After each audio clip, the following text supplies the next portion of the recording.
제가 농부의 아들로 태어났습니다. 그래서 배고픈 시절 많이 지냈습니다. 우리가 어렸을 때만 해도 6.25가 지나고 시골은 참 가난했어요. 그래서 봄이 되면 정말 먹을 게 없어요. 지금도 생각나는 거는 쑥이 있으면 쑥을 이제 봄이 되면 쑥을 캐서 죽을 끓입니다. 거기에 쌀알이 몇 개 있나 보리알이 몇 개 있나 거의 없어요. 그냥 그거 쑥국 먹고 봄을 지내고 그런 때가 참 많이 있었습니다. 그런데 농부들은요, 농사를 짓기 위해서 그 씨앗을 성별할 때는 가장 좋은 씨앗을 선택해서 심습니다. 절대로 쭉정이를 심지 않습니다. 좋은 씨앗을 심어야 그나마 좋은 열매가 맺는 겁니다. 쭉정이를 심으면 아무것도 나지 않습니다. 우리 추수감사절은 1년에 한 번 하나님께 1년 농사를 지어서 하나님께 감사의 예물을 드리지만 저는 분명히 믿습니다. 그 예물 속에는 또 오는 시대에 하나님께 받을 복의 씨앗들이 그 속에 담겨 있음을 믿으시기를 바랍니다. 그래서 우리가 하나님께 예배 드리는 것도 이 귀한 시간도 하나님께 가장 귀한 시간으로 올려드리는 거예요. 제가 지금도 제 자신에 대해서 I'm very proud of myself. 그는 고등학교 3학년 때 아무리 바쁘고 아무리 애들이 뭐 공부한다고 집에 하지만 주일날 성경 딱 끼고 주일 가는 게 그렇게 자랑스러웠어. 주일날 안 빠졌어요. 그게 지금 지나고 보니까 너무 자랑스러워. 여러분, 주님께 드리는 그 시간, 주님께서 나에게 복을 주시는 그 시간, 기대하며 기도하고 그 시간이 익사이ting하게 기다려지는 그 시간, 여러분 그 시간을 통해서 우리의 삶이 복을 받는 줄 믿습니다. 내가 하나님께 11조를 띄워 넣는 것도 하나님께서 나에게 없는 형편에서 하나님께서 복을 심는, 복의 씨앗을 심는 것이기 때문에 내게 아니고 이건 복의 씨앗이기 때문에 띄워놓는 거예요. 그러나 하나님께서는 제 인생에 100배의 축복을 주신 줄 믿습니다. 그런 것을 통해서 저에게 가르쳐 주신 것은 뭐냐? 감사는 사명이다. 사명으로 감사하자라는 것입니다. 이런 의미에서 이 축복된 추수감사절이 왔는데 우리 사랑하는 성도 여러분에게 제가 드릴 수 있는 선물은 뭐냐? 하나님께 가장 아름다운 추수의 예물을 한번 드려보시라는 겁니다. 그 속에 여러분의 미래에 그리고 오늘 현재의 모든 축복의 씨앗이 담겨 있습니다. 그런 의미에서 우리 서로 인사를 합시다. 사명으로 감사합시다. 사명으로 감사합시다.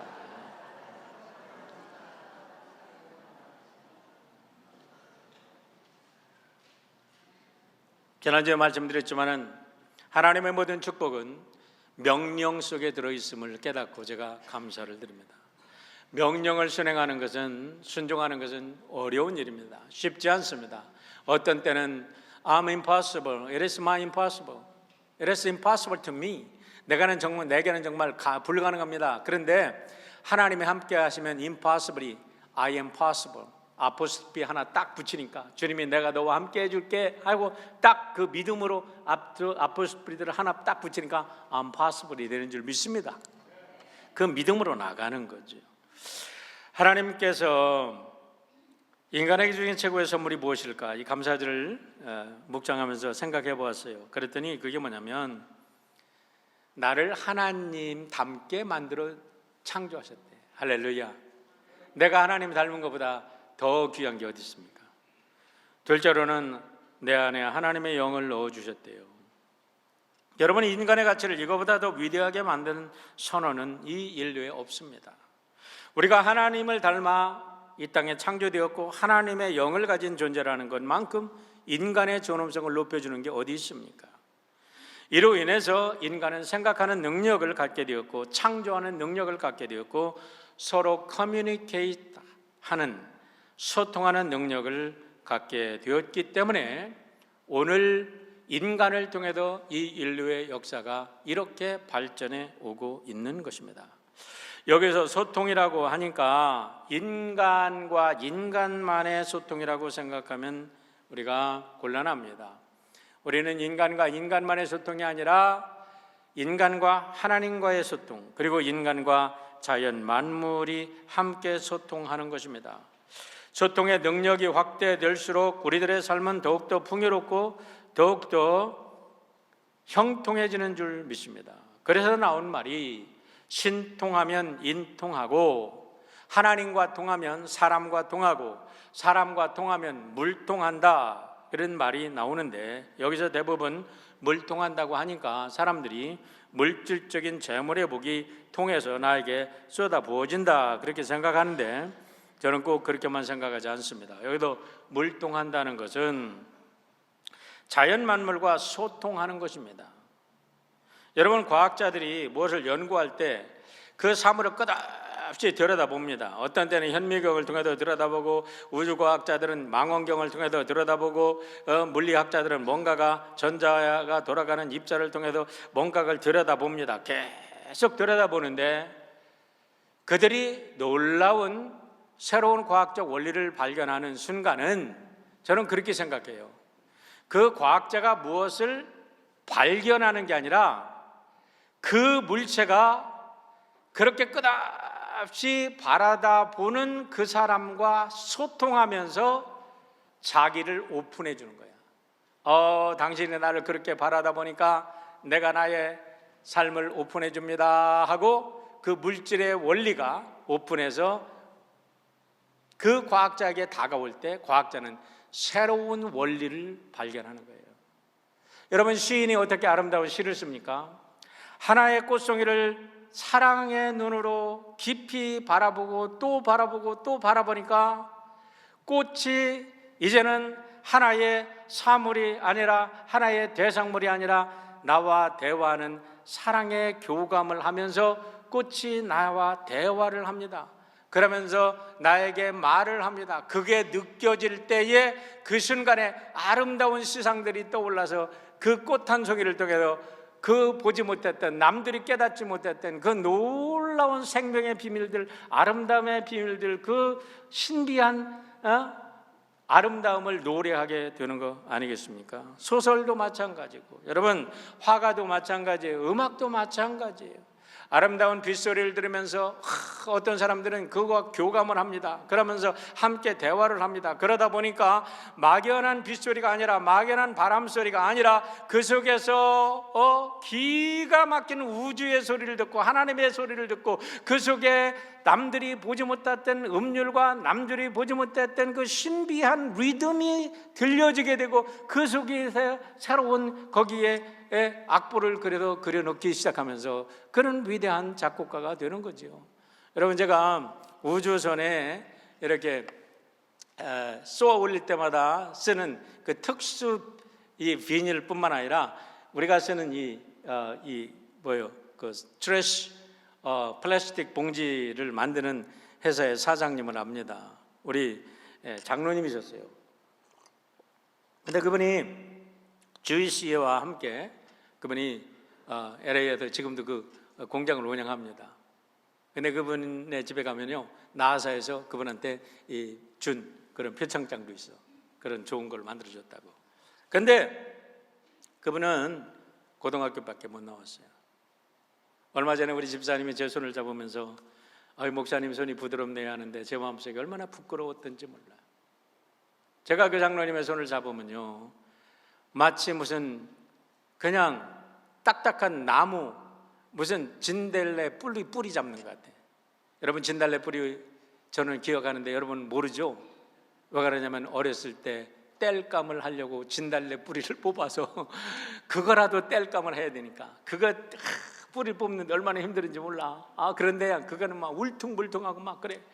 그런데 그분은 평생을 고등학교밖에 못 나왔지만은 일을 하고 자기의 손에 그 공이가 배기고, 그래서 그 손을 만지면 나무 등골을 만드는 것 같은데 그분과 악수할 때마다 제 마음속에는 존경심이 오르는 거예요. 야, 이 손이 복손이다. 이 손이 정말 존경스러운 손이다. 이 손 때문에 가정이 서고, 이 손 때문에 교회가 서고, 이 손 때문에 이 나라가 서고, 이 손 때문에 이 사회가 이렇게 아름다워지는 손. 봉사의 손, 아름다운 손이에요. 여러분, 매니큐어만 바른다고 아름다운 손이 아니라는 거예요. 그런데 그분이 얘기해 준 놀라운 그 고백이 있었어요.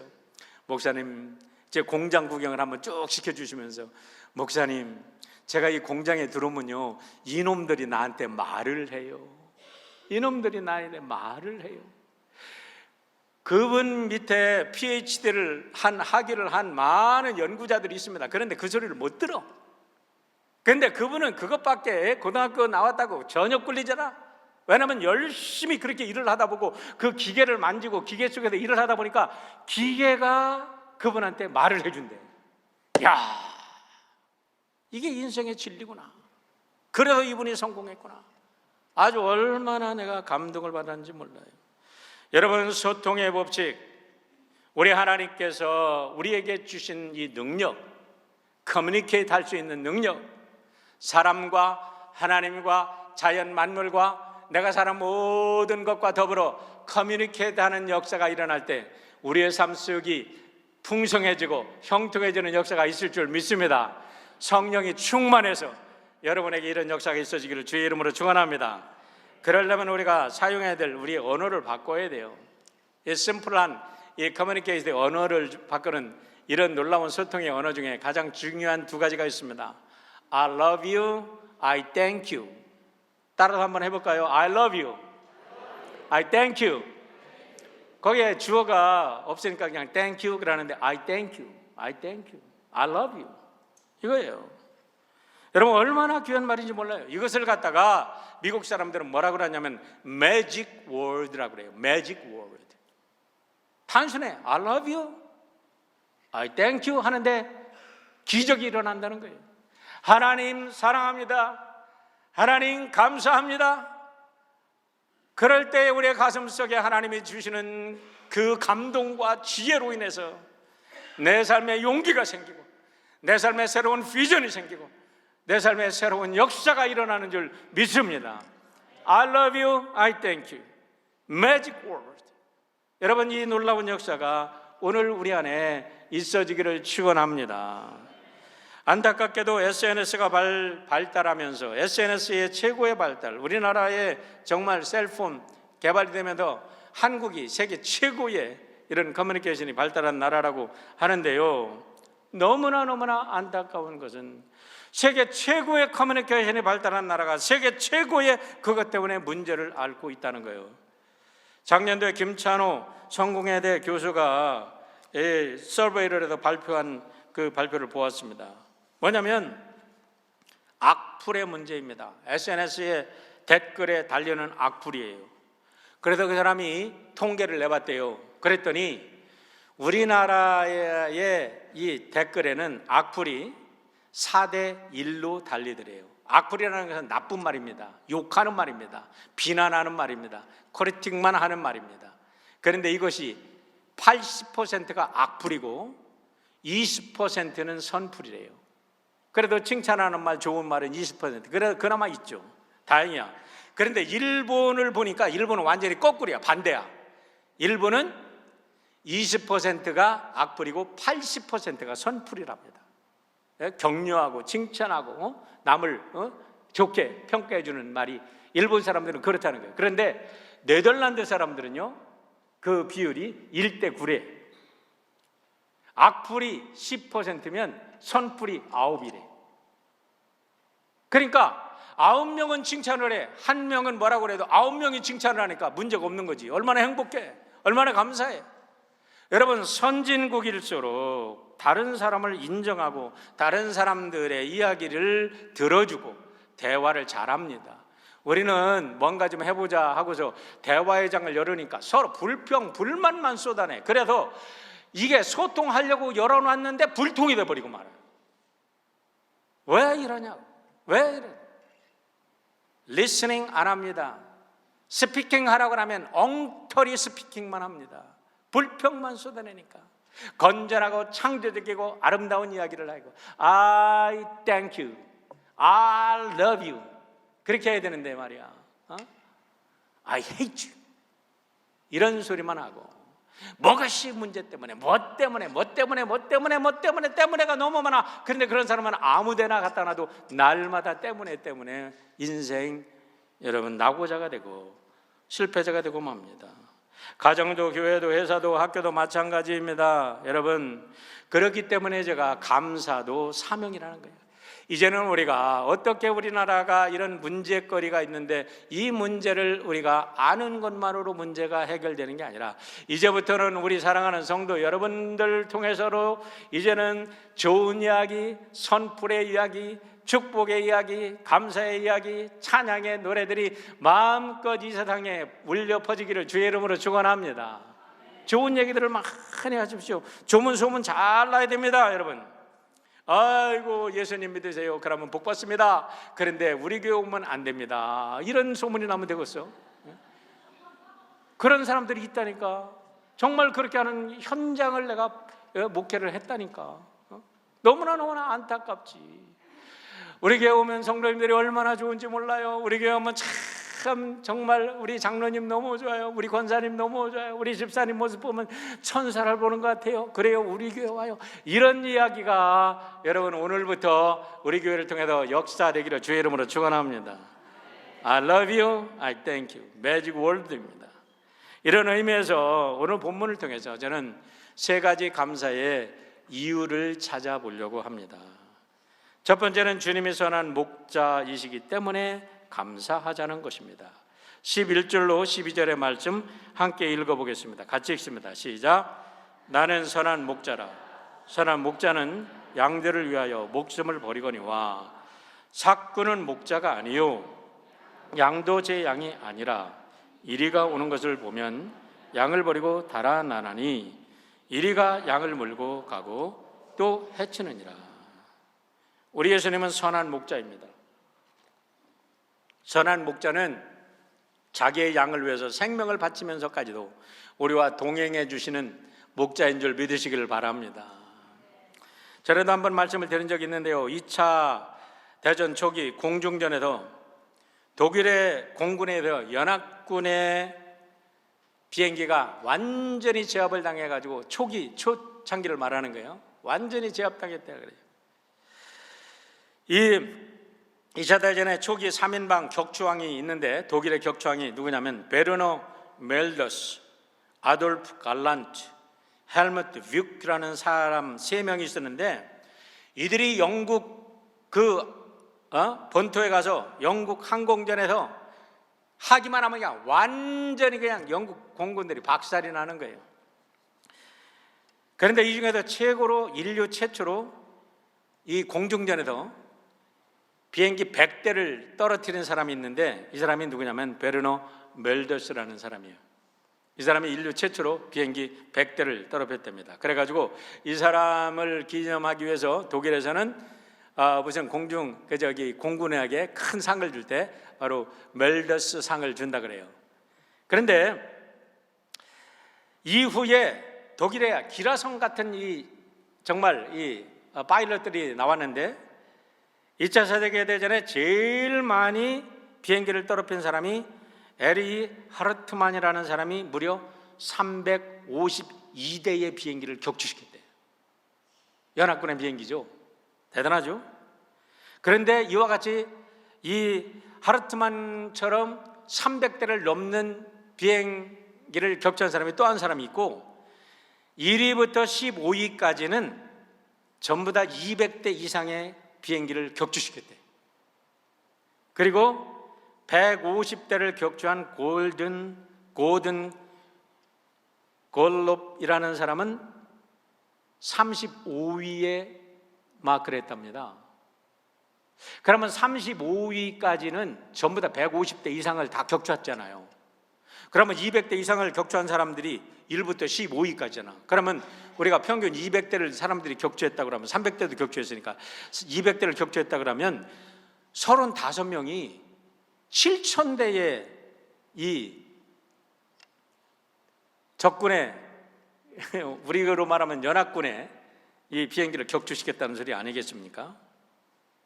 도대체 이 비법이 어디서 나왔나라는 거예요.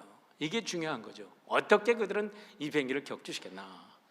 그것이 바로 이 베르너 멜더스가 만든 손가락 편대법이라는 거예요. 손가락 편대법이라고 Four Finger Formation이라고 하는데, 이 사람이 첫 번째는 공중전할 때 항상 이제 개인이 싸우지 말고 언제든지 싸울 때 두 개가 편대를 이루어서 싸움을 해라 그랬대. 그러다가 나중에 두 대를 더 붙여가지고 네 대의 비행기가 함께 가서 이게 싸우게 되는 거예요. 그러니까 그런데 문제는 뭐냐면 한 대의 비행기가 가서 싸우게 될 때는 그 반경이, 기총소사를 해도 반경이 2.4m밖에는 커버를 못합니다. 그런데 두 사람이 가서, 두 편대가 가서 이렇게 전쟁을 하게 된다 그러면 그 반경이 어디까지 나오냐면 100배가 나온대. 240m의 반경을 커버를 하는 효과를 본다는 겁니다. 그런데 베르너 멜더스는 이 전법을 어디서 배웠을까라는 게 문제예요. 놀랍게도 이것이 성경에 나오는 전법이었다는 거죠. 자, 신명기 32장 30절 말씀 한번 보겠습니다. 우리 같이 한번 읽을까요? 같이 읽습니다.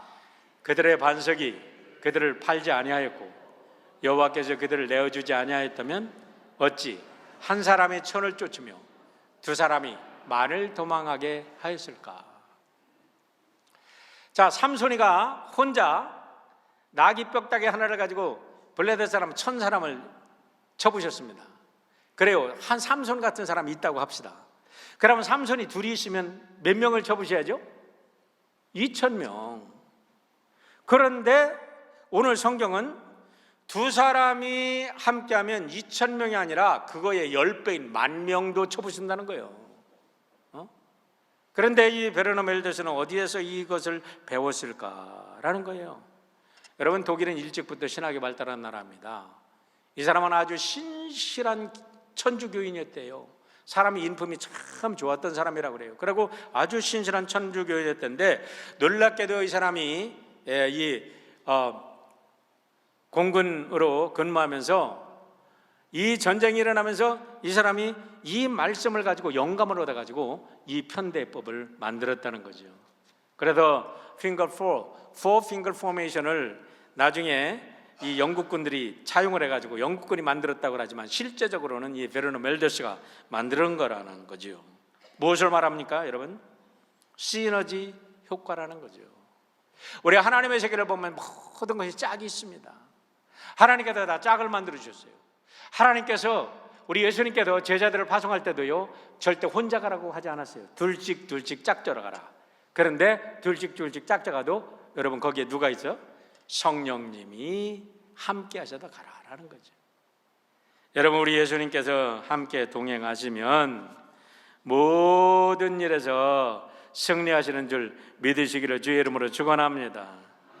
우리 예수님께서 우리와 함께 가셔서 함께 역사하실 때 우리는 모든 상황 속에서 감사하게 되는 줄 믿으시기를 바랍니다.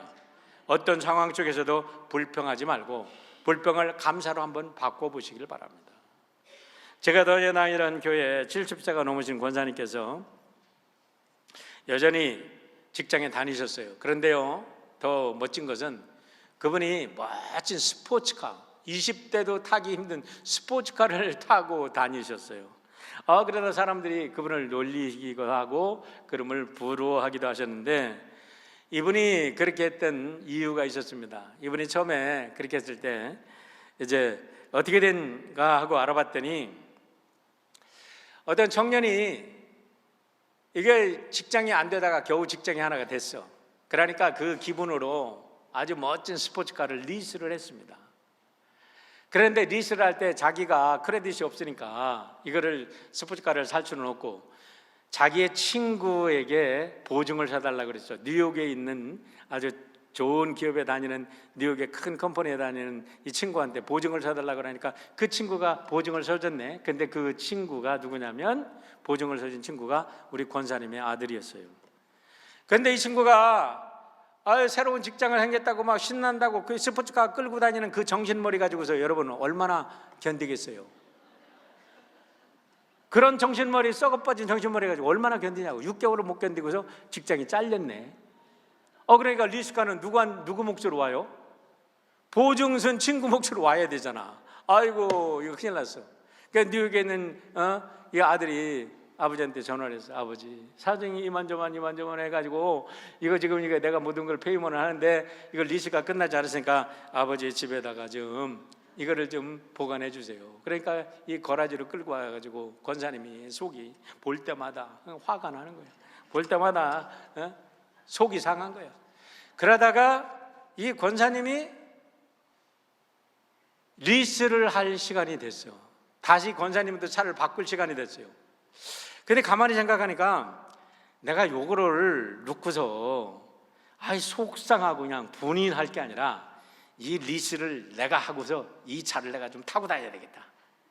그러면서 그냥 이분이 그냥 타고 다니면서 내 나이가 어때서 이러면서 그냥 스포츠카를 쫙 몰고 다니면서 이분이 마음을 바꿔봤어요.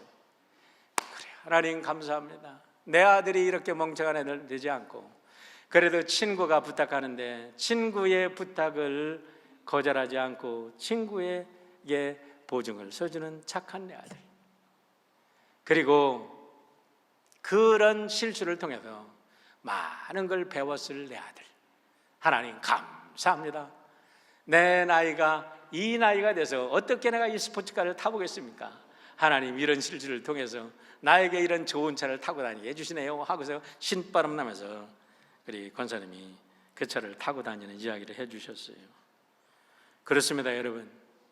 우리가 마음을 바꿔 먹으면, 우리가 하나님께서 우리의 생각을 바꿔주고 우리의 마음을 바꿔주면 우리의 모든 삶 속에서 감사의 조건과 이유를 발견하고 우리의 삶은 훨씬 더 풍성하고 형통한 삶을 살게 될 줄 믿습니다.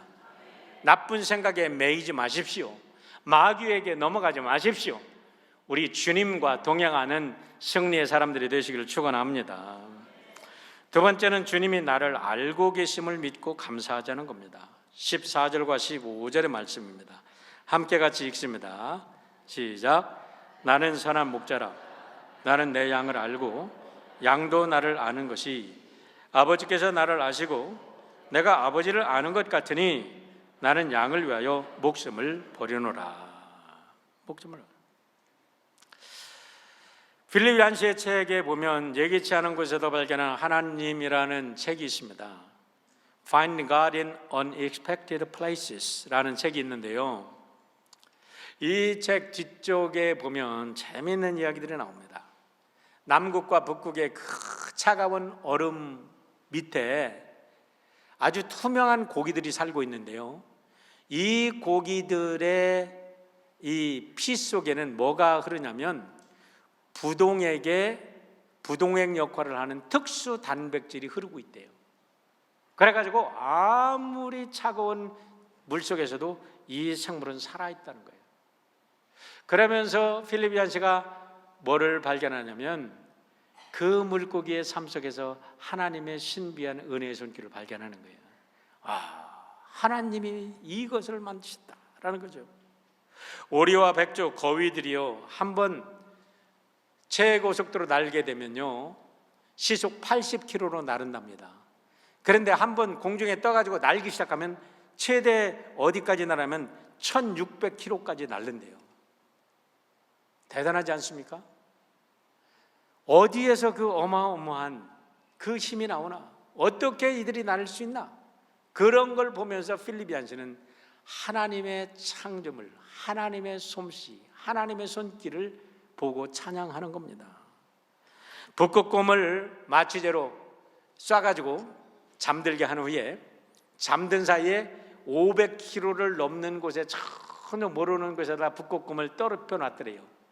그러고도 시험을 했더니 이 북극곰이 시간이 지나면서 정확하게 자기가 살던 곳으로 찾아가더랍니다. 이와 같은 것을 누가 만들어 놨겠나? 우리 하나님이 만들어 놓은 하나님의 놀라운 솜씨를 그는 그 속에도 보면서 하나님을 찬양하고 있는 거예요. 하나님을 그 속에서 만났다는 거예요. 새끼 사양소 이야기를 합니다. 3, 4월 추운 돼지, 꽝꽝 얼어붙은 돼지에 새끼 사양소가 3, 4월에 이제 새끼를 낳는답니다. 그때가 새끼를 낳는 시간인데, 새끼를 낳게 되는데, 새끼를 낳을 때 그 새끼가 한 60cm로 둥 떨어진대, 위에서. 그런데 그 떨어지는 순간 그냥 떨어지는 게 아니라 어머니 뱃속에서 밖으로 온도가 딱 나오니까 그 순간이 섭씨 60도의 차이를 바로 갑자기 느낀다는 거예요. 우리는 아마 죽을 거예요. 그런데 이 새끼 사양소는 금방 일어나서 뛰어다닌다는 거죠. 그런 속에서 놀랍게도 필리포인스는 하나님의 놀라운 솜씨를 바라보는 겁니다. 그런데 사람의 경우는 어떻습니까? 태어나서 25, 30이 될 때까지 부모님의 케어를 받지 않으면, 선생님들의 지도를 받지 않으면 사실은 사람 노릇 못하는 경우가 얼마나 많이 있습니까? 놀랍게도 오늘 성경에 보면 이 모든 생명체의 신비 속에 하나님의 돌보심이 있다고 이야기를 하는 것입니다. 여러분, 하나님의 돌보심을 우리가 찾아볼 수 있는 가장 아름다운 모습은, 저는 어린 아기를 품에 안고 젖 먹이는 어머니의 모습이라고 생각해요. 어머니가 아기의 젖을 먹일 때에 젖만 먹이는 게 아닙니다. 아기의 눈을 바라보면서 아기와 커뮤니케이션을 합니다. 아기와 스킨십을 하면서 아기의 모든 것을 통해서 소통을 합니다. 아기가 때때로 젖을 먹고서 똥을 싸면 똥의 색깔을 보고도 어머니는, 똥의 냄새를 맡고도 어머니는 그것을 보고도 벌써 아기와 커뮤니케이션을 합니다. 보이지 않는 아기의 내장 속에, 아기의 위장에 무슨 탈이 났나, 얘가 건강한가, 어머니는 그것을 보면서 커뮤니케이션을 하는 거예요. 아이와 커뮤니케이션을 하는 거예요. 그러면서 아이를 돌보는 거예요. 그런데 우리 하나님께서 우리를 돌볼 때 그렇게 돌보신다는 사실을 믿으시기를 축원합니다. 요한복음 4장에 보면 사마리아 수가 여인이 나옵니다. 여러분, 아무도 돌보지 않았던 사람입니다. 그런데 우리 예수님께서 그 사람을 어떻게 돌보십니까? 내가 목마르다, 나에게 물 좀 한 컵 줄 수 있겠느냐 하면서 다가가시면서 우리 예수님께서는 그의 목마른 영혼을 채워주시고, 그 목마른 영혼에 다가가셔서 그의 수준으로, 그의 눈높이로 다가가서 그를 케어하시는 분이 우리 예수님이십니다. 삭개오는 어떻습니까? 모든 사람들이 다 죄인이고 다 세리고 저 매국노라고 욕을 했는데, 우리 예수님은 내가 내 집에 들어갈게 하면서 친구가 되어줄게 하면서 그의 눈높이를 맞춰서 그에게 들어가서 그의 친구가 되어주심으로 우리 예수님은 그를 구원하십니다. 나다나엘은 어떻습니까? 학자입니다. 유대의 율법 학자입니다. 그럴 때에 그가 무화과나무 밑에서 말씀을 연구하고 말씀을 묵상하고 기도했던 걸 보면서 내가 무화과나무 있을 때 너를 보았다 하면서 그 눈높이의 수준에 맞춰서 그에게 가까이 가면서 그의 친구가 되어 주시는 것입니다. 시편 139편 1절로 4절에 이렇게 말씀하십니다. 오 주여, 주께서 나를 살피시고 나를 아셨나이다. 주께서 나의 앉고 일어서는 것을 아시고 멀리서도 나의 생각을 이해하시오며 나의 행로와 나의 눕는 것을 둘러싸심으로 나의 모든 길을 익히 하시오니 보소서 오 주여, 내 혀의 말 중에 주께서 알지 못하는 것이 하나도 없나이다. 이 말씀 우리 같이 한번 읽어볼까요? 4절 같이 읽습니다. 시작. 보소서 오 주여, 내 혀의 말 중에 주께서 알지 못하는 것이 하나도 없나이다. 어저께 부부싸움 하신 분들 우리 하나님께서 다 들으셨어요. 알고 계세요. 어제 나쁜 말 했어요? 좋은 말 했어요? 여러분, 우리 하나님께서 우리의 말하는 거 다 알고 계세요. 믿으시면 아멘 할까요? 안 믿으시나 봐. 꿀리는 게 있어요? 캥기는 게 있어요? 믿으시면 다시 한번 아멘 합시다. 아멘. 내 생각도 아시고 내 말도 아세요. 내가 부정적인 말을 하면 부정적인 결과가 누구한테 오냐면 나에게 와요. 왜냐하면 말에는 힘이 있습니다. 말에는 능력이 있습니다. 심는 대로 거두는 거예요. 내가 선한 말을 많이 하면 나의 삶이 선한 것으로 바뀝니다. 근데 내가 악한 말을 많이 하면 그 악한 기운이 나를 감싸고 불통하게 만들므로 내 삶이 악해지고 피폐해지는 겁니다. 그렇기 때문에 우리 하나님께서 내 말을 아신다, 내 생각을 아신다는 것을 안다면 우리가 선한 말을 많이 하고 이 사실을 인정할 때, 우리가 선한 생각을 많이 할 때 그 선한 생각이 하나님의 축복이 되고 선한 말이 하나님의 축복이 되어서 나에게 돌아오는 것을 믿으시기를 주의 이름으로 축원합니다. 그래서 서로 축복하는 거예요. 아기들도 축복하는 거예요. 시편 103편 14절에는 이렇게 선포합니다. 이는 그가 우리의 체질을 아시며 우리가 단지 먼지뿐임을 기억하심이로다. 도대체 체질이라는 것을 영어로는 뭐라고 표현했나 보니까요, 영어로 이렇게 얘기합니다. For he knows how we are formed. 우리가 어떻게 형성되었는지, 우리가 어떻게 create 됐는지, 그분이 creator니까 더 잘 아시죠. 그분이 아신다는 거예요. He remembers that we are dust. 우리가 먼지 속에서, 흙 속에서 나왔던 걸 아신다는 거예요.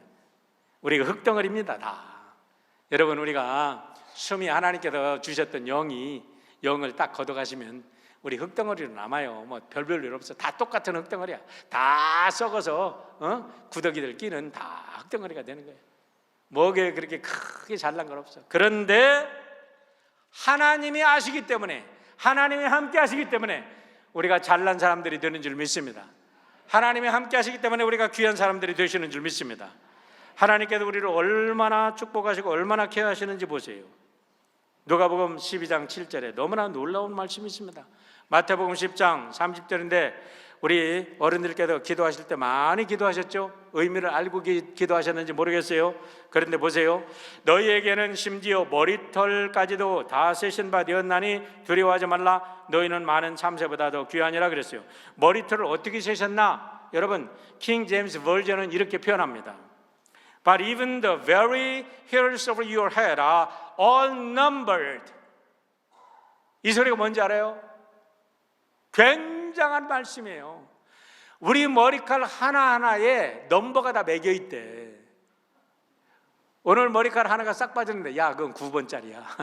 머리카락 하나가 딱 빠졌는데, 야, 그거는 1050번짜리다. 하나가 빠졌는데 그거는 1000몇 번짜리다. 그런데 걱정하지 마, 내가 하나 더 심어줄게. 하나님이 우리의 머리카락을 모든 걸 아시는데 넘버까지 매기셔서 아신대. 할렐루야. 나 같으면 이런 소리예요. 아멘 하시겠어요. 이런 말씀. 나를 그렇게 케어하신다는데 뭐 무슨 입을 다물고 있어. 참. 여러분 믿으십니까? 아멘.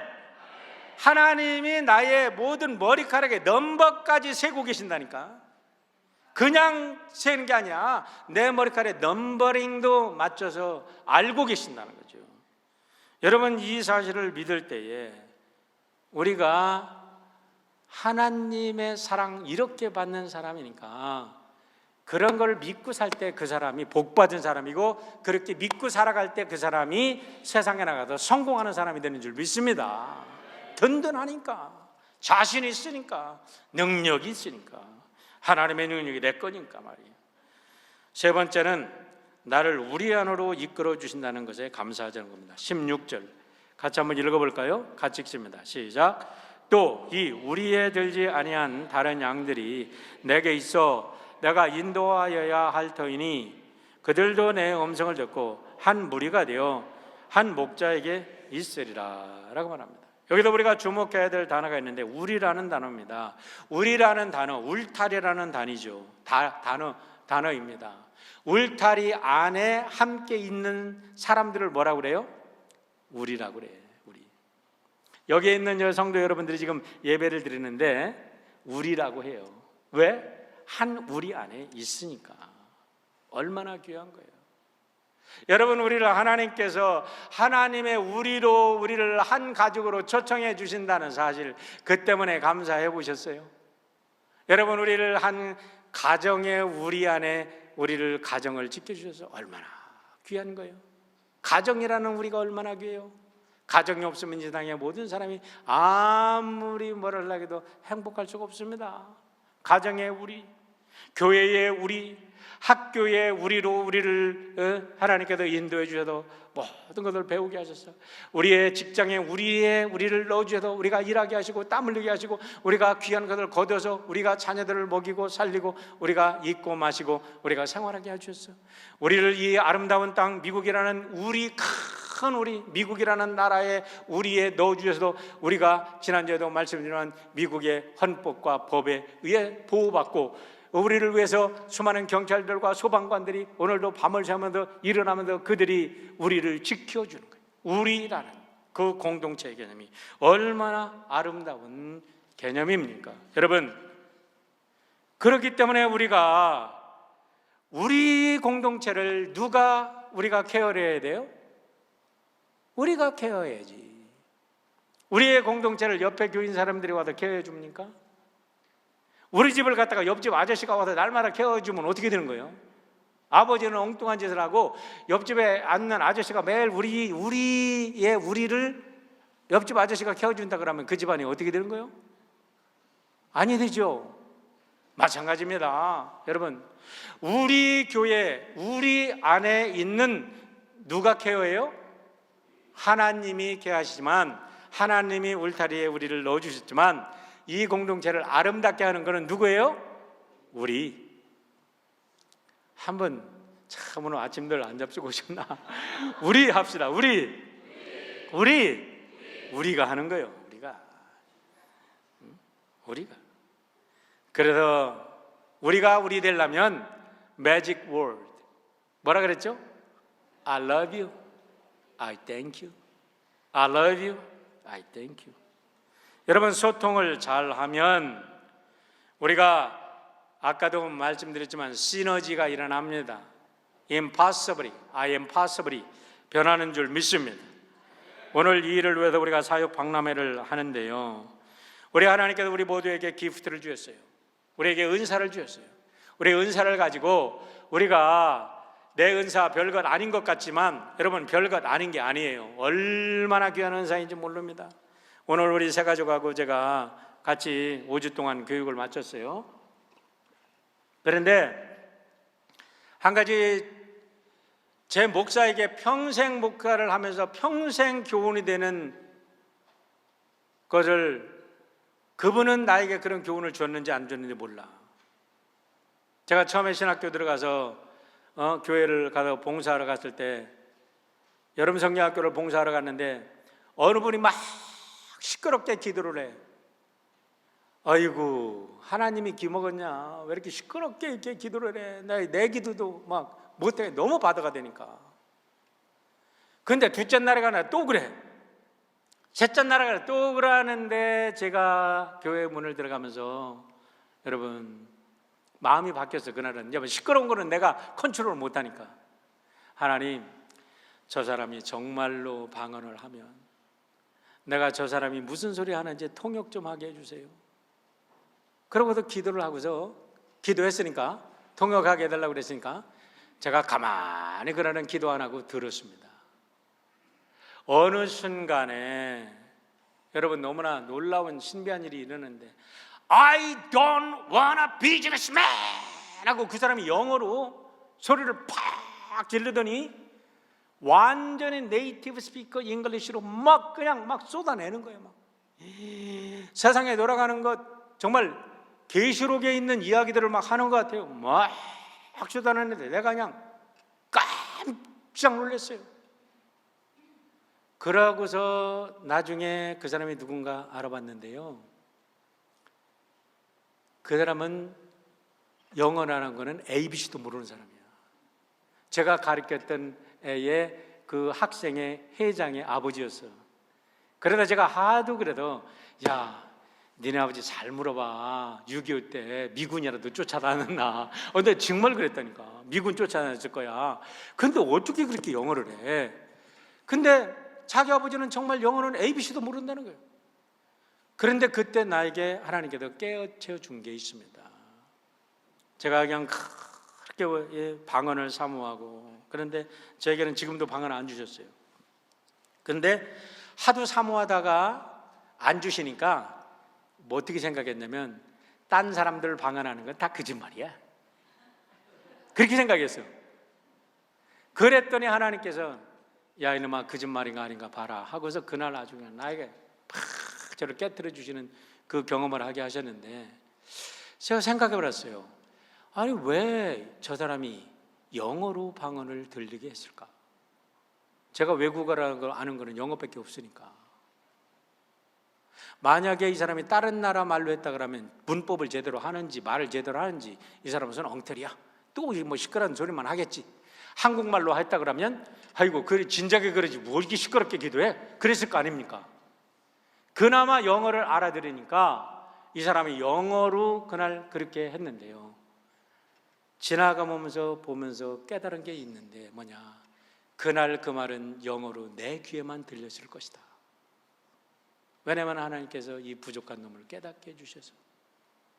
그래도 평생을 제가 지내면서 목사가 밥벌이 하기 위해서, 비즈니스맨 되기 위해서, 교회 키워서 내 비즈니스 하는 것처럼 비즈니스 하기 위해서 목회하는 게 아니라 하나님이 어디를 보내든 하나님의 뜻을 위해서 나는 목회한다 라는 결단을 그날 아침에 하게 된 겁니다. 놀랍게도 그분은 그렇게 방언으로 기도 한번 했던 그 은사가 이 못난 목사의 평생의 교훈이 돼서 가는 거예요. 여러분, 우리가 어떤 은사를 받았든지 여러분들이 은사를 하나님께 올려드릴 때 누군가 그 은사를 가지고 누군가 그 은사 때문에 인생이 바뀌는 역사가 있을 줄 믿습니다. 함께 참여해 보시기를 주의 이름으로 축원합니다. 주님이 우리의 주인이 되시고 주께서 우리를 도와주실 것입니다. 기도하겠습니다.